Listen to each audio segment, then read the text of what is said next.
Hi everybody, welcome to my video on how to use and install and operate the Thunderbird 2 launch ramps. Right here you can see that I'm in a game creator right here, just to show you briefly, if you're new to Stormworks, on how to enable an environment mod, because I know it tripped me up at first as well. What we're going to do first is I'm going to go back a step here, is go to enabled add-ons, go to workshop. I have a lot of workshop items here, so bear with me. You're looking for a specific one named Thunderbird 2 or TB2 launch ramps. Just enable that one. You don't really need to enable any other unless I release any other environment mods, which might come later on down the line, but we'll have more info on that later on. And we're just going to hit back, and we're going to hit confirm and let the game start up.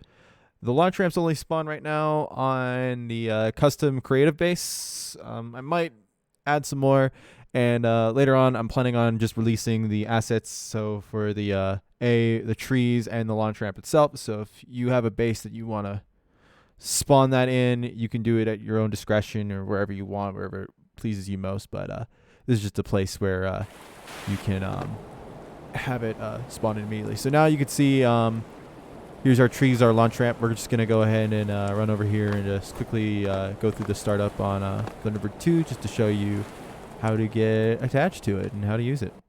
So just go to our workshop here. There it is.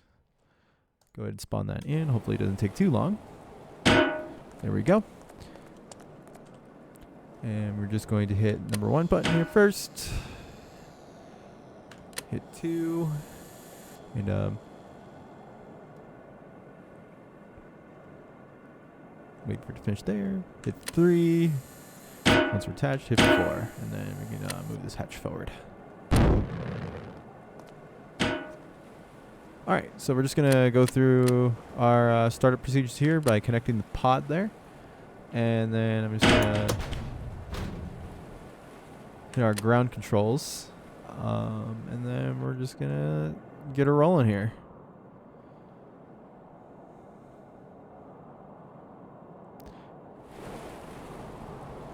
Now, I'm sure a lot of you who have seen the original series and Thunderbirds Go are going to know what's coming up next here with these palm trees. But if you haven't, I would highly suggest you do watch the original Thunderbirds, because they are a pretty fun show, even though it was made in the 50s. But one of the extravagant things that happens on quote-unquote Tracy Island is whenever it... rolled a bit backwards there. Whenever Thunderbird 2 makes its way down its little runway, these palm trees that are in the way fall over to the side like this, and it's pretty cool. So what we did there is we just looked in this overhead console right here, and we just hit trees, and obviously just remote control connects to these tree things, and they fall right on over. So now we can release our brake and continue on. Next part's a little bit challenging. I made it intentionally so, just to make it a little bit fun, exciting, but I didn't want to make it too challenging, so there's a little bit of leeway there, just to get through. The next thing we're going to do is we're going to progress the nose right up about to here. So get the second dotted line of the blast pad there over the I'm sorry, get the pod, the front end of the pod over. I wish I could point to it. That second, or that primary horizontal line of the blast pad. You'll see where.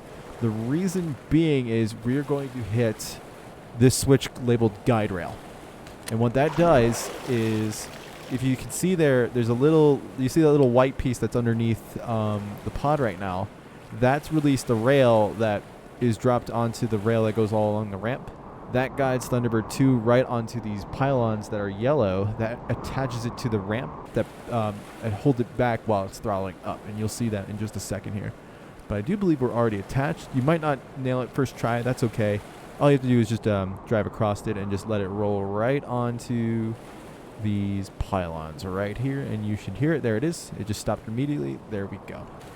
Next thing's next. We're going to activate our VTOL thrusters. The ramp will lift the Thunderbird 2 without the VTOL thrusters. We just need that in order to run the compressors. We're going to turn off our ground controls, turn on the compressors. You don't need to worry about VTOL compressors because we're not doing vertical flight, we're just doing horizontal. and then hit the button called launch ramp. And you can see that we're lifted up and we're almost ready to go. One more little thing to do here is to put down our wing fold, and there you go. We're pretty much ready to go. The only thing left to do now is to actually launch it, and that process is somewhat automated.